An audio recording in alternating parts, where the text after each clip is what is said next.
नसीब नइखे हो आ तबो रउआ वोट वही दल के वही नेता के देव तो राउर लड़का के दुर्दशा ना हुई तो हमार लड़का के दुर्दशा हुई। यही बताने चले।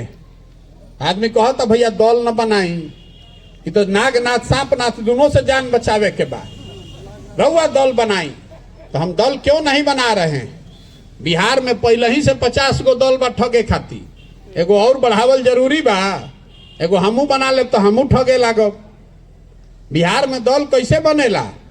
जे बनैलस दल उहे हो गई दल के नेता। आ योग कह दिलस कि हमारा बाद हो यहाँ हमार बेटा।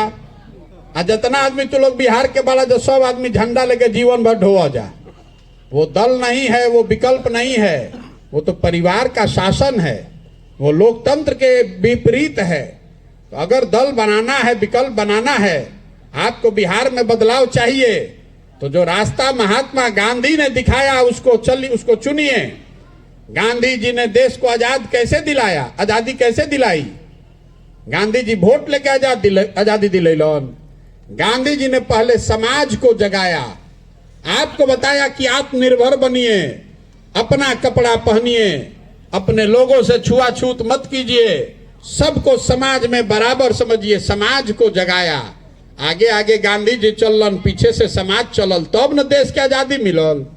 तो अगर बिहार को गरीबी से, भ्रष्टाचार से आजादी दिलाना चाहते हैं, अपने लिए नहीं तो कम से कम अपने बच्चों के लिए एक नई व्यवस्था बनाना चाहते हैं, तो सबको कंधा लगाना पड़ेगा। तो हमारी भूमिका, हम नेता नहीं हैं, हमने शुरू में कहा हम जन सुराज के नेता नहीं हैं, हम इसके सूत्रधार हैं। हमारा भूमिका कुम्हार का है। घड़ा कैसे बनेला? माटी और चाक से। माटी और चाक ना रही तो कतनो कुम्हार होशियार रही तो घड़ा बन सकेला। तो आप वो मिट्टी और चाक हैं। हम निकले हैं, गांव गांव घूम रहे हैं, साल, 1.5 साल, 2 साल पूरा बिहार के गांव गांव घूमब।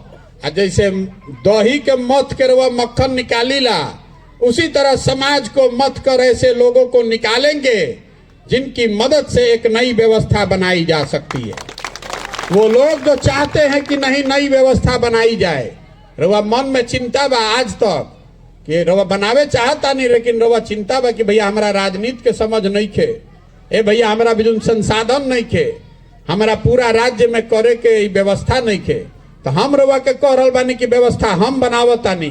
संसाधन, व्यवस्था, रणनीति का चिंता अपने भाई, अपने बेटे प्रशांत किशोर पर छोड़िए और जन सुराज के प्लेटफॉर्म में अपना कंधा लगाइए। और जिसको भी समाज चुनेगा, जेकरे के समाज अपना बीच से चुनी, गरीब हो, अमीर हो, अगड़ा हो, पिछड़ा हो, हिंदू हो, मुसलमान हो, जेकरे के समाज चुनी, उसी के पीछे जन सुराज की पूरी ताकत, शक्ति, पैसा, बुद्धि सब लगाया जाएगा और आपके सहयोग से उसको जिता कर लाया जाएगा। कभी न बनेगा जनता की सरकार। अगर बिहार को सुधारना है तो आपको, हमको हजारों अच्छे लोगों को वार्ड सदस्य चुनना होगा। हम लोग को अच्छे हजारों लोगों को मुखिया बनाना होगा। खाली मुख्यमंत्री बदले से बिहार ना बदली, पूरा व्यवस्था में घुन लाग गई बा, नीचे से लेके ऊपर तक सबको बदलना होगा। तो ये अगर बदलना है तो ये प्रयास करना पड़ेगा ना भाई। गाँव गाँव जाके 1,60,000 जन प्रतिनिधि चुनकर आता है, कितना आदमी के बैठ कर वह पटना में चुनब, इसीलिए गांव गांव चल रहे हैं। तो आप बताइए कि प्रयास होना चाहिए कि नहीं होना चाहिए? बोली भाई कि प्रयास होके चाहिए कि ना होके चाहिए? तरवा से को वोट करवाई अभी सबके बोले के बाद, हाथ उठा के सबके वोट देवे के बाद, जरा मन होई हाँ वो हाँ बोली, जरा मन होई ना वो ना बोली। 3 गो कैमरा लागल बा में रिकॉर्ड होके के चाहिए, से हाथ उठे के चाहिए सबके। पिछले 30-40 सालों में आपने जिसको भी वोट दिया, किसी ने बिहार और बिहार के बच्चों की चिंता नहीं की है। अब समय आ गया है कि बिहार के लोग अपने और अपने बच्चों के भविष्य के लिए जगें, खड़े हों और गांधी जी के बताए हुए रास्ते पर चलकर अपना विकल्प बनाएं, जनता का विकल्प बनाएं। आप बताइए कि हमको, आपको, सबको मिलकर जनता का विकल्प बनाना चाहिए कि नहीं बनाना चाहिए? हाथ सबके उठे के चाहिए भैया। जरा ना बोले के ना बोलो। बनाना चाहिए कि नहीं बनाना चाहिए? बनावे चाहिए ना भाई। आदमी कहता कि अच्छा इतना बात रहा सुन लेनी जा, विकल्पों बन जाये, न बताई कि चुनाव कैसे जीतल जाये। तो आपको बता रहे हैं कि चुनाव कैसे जीता जाएगा। लोकतंत्र में जन बल के आगे कोई बल नहीं है। जितना समीकरण बा, जितना नेता बाड़न, एक बार रउआ खड़ा हो जाई तो आपके सामने कोई नेता कोई समीकरण टिकने वाला नहीं है। आ दूसर जे हमरा के तनको मन का जानता, ओकरा मालूम बा कि प्रशांत किशोर के और कुछ आवे चाहे ना, चुनाव लड़ावे आवेला। पिछले 10 बरस में जिस नेता का, जिस दल का हमने हाथ पकड़ा है वो चुनावे नहीं हारा है। तो इस बार संकल्प लिए हैं, किसी नेता का नहीं, दल का नहीं, बिहार की जनता का आपका हाथ पकड़े हैं और भरोसा रखिए आपको भी हारने नहीं देंगे। हम उनमें से नहीं हैं जो लड़ने के लिए लड़ता है। अगर हम लड़े आइल बानी तो मान के चली कि अगर जीते के खाका दिमाग में बना के ले आइल बानी।